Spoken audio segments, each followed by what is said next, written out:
G'day Bomber fans, it's the draft tonight, Christmas for me. It's the first round of the draft. We televise the early selections, and after that tomorrow it's the rest of the draft. Don't ask me why that is. I guess it moves pretty slowly. Teams pretending to take their time deciding on a player they had decided on months ago.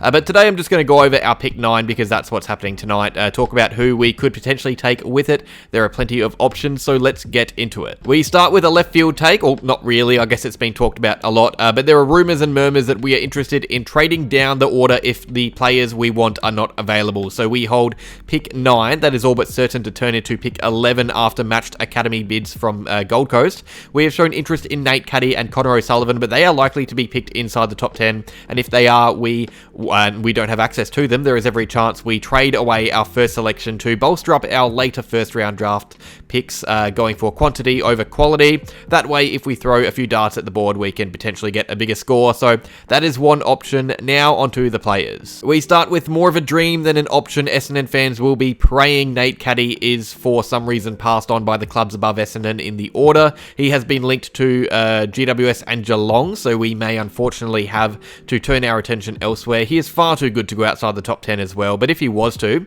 we would welcome him with open arms. He is a mobile key forward, super athletic, a bit undersized, but he uses that to his advantage, a bit like Charlie Curnow. He is a terrific damaging key forward, really prolific in the forward line. He can be inconsistent but also completely turn games on their head out of nowhere. Caddy is a star of the crop, unfortunately not one we will have access to. I reckon we will have to watch him play at another club. Another potential star of the comp who we yet again will most likely have to watch in other colours. Connor O'Sullivan is one I really want. I think he's a jet, way too underrated. I think he is gone by pick 10, leaving us to choose from other players. He's a really tall key defender, super competitive. It's pretty much what he's known for, his competitiveness, but he is great in the air as well, whether he is intercepting or spoiling. He is strong for his lean frame, more so because of how positionally aware he is. I think he's a gem of a player. I remember the hype around Zach Reed as a key back in his draft year. This guy feels different to me. I think he could be something really special just from watching him. Unfortunately though, he is set to go before our first pick. Now onto the players we will probably be choosing from. If you guys know this channel, you know how much I love James Leake. He is ultra talented, super smart. He's a young Tassie utility. He's played around the ground and excelled everywhere he goes. It's because of how smart he is. Huge footy IQ that allows him to explore different zones. He's a great ball user, great decision maker. I love the idea of drafting him and playing him around the ground. I think he can almost make a career out of his versatility and mobility. I see him as a potential leader as well, someone who can play over 200 games. There are definitely better and more damaging players around, that is for sure, but I think this is a safe pick. You get a headstrong young man who is highly sought after. This is my ideal pick 9, in my opinion. That is if Caddy and O'Sullivan are taken already. Caleb Windsor, outside runner. Many have questioned why we would need another winger. Really, it's about best available talent, and Windsor at pick 11 with Caddy and O'Sullivan gone is arguably the best available player. I think he's arguably a more talented player than James Leake. In fact, I'd say there aren't many players as damaging as Windsor. He is a terrific runner, a great forward moving wing option that can start off on a flank. He would be handy in a forward line because he has genuine defensive traits as well, but it's his work going forward inside 50 or towards goal. He is something else. He's arguably a top 10 player for some. I don't quite have him there, but I can see why.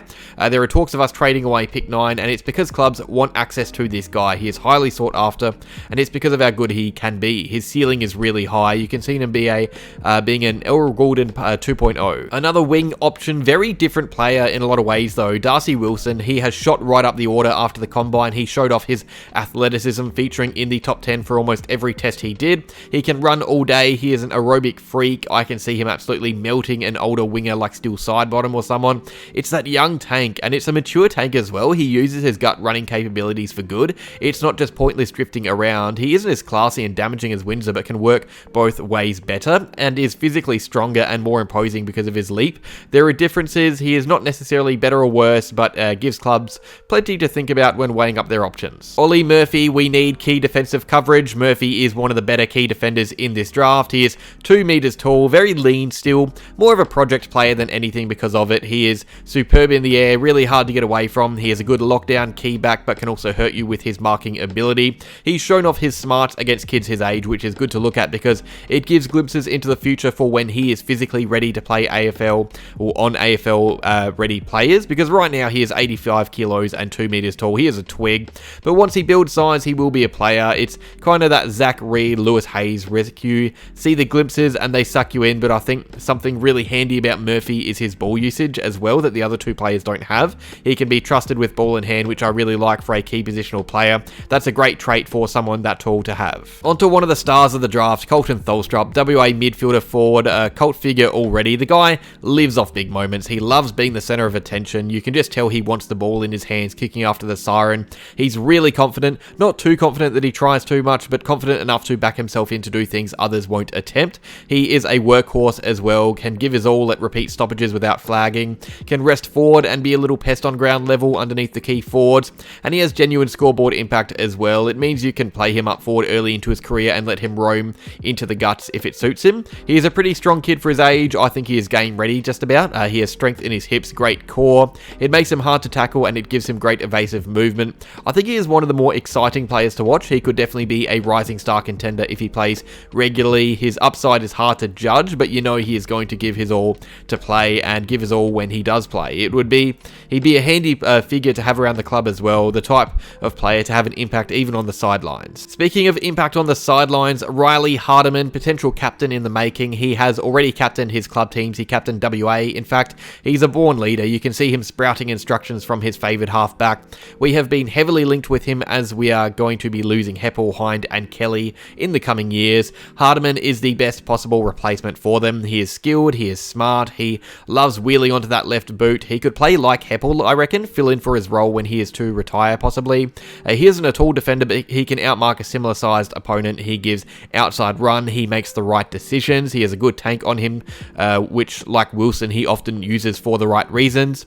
When he is up and about, he feels hard to avoid. He almost acts as an undersized interceptor like you see with Redmond sometimes. He is a great player, maybe not pick 9 great, but he definitely has potential. And finally, someone I saw a few of you talk about, he isn't exactly pick 9, a bit like Hardeman, but Lance Collard is a very exciting small forward that has climbed draft orders for many. Super quick, super athletic, has a good leap on him as well. The guy reminds me of a more promising Shane McAdam. Random comparison, but McAdam is a small forward that can be used on a lead. Collard has that ability as well. He is not just agile and quick on ground level, he can provide a target. Maybe once he puts some muscle though. He only weighs 60 odd kilos. I like Collard, really fun player to watch, but there are better players around, you would think, like all the ones I've named. But that is that. Those are the players I think we are considering taking with our first pick in the draft tonight. Let me know down below what you think. Is there anyone you reckon I've missed out on? But that is all. Like, subscribe, and go Bombers.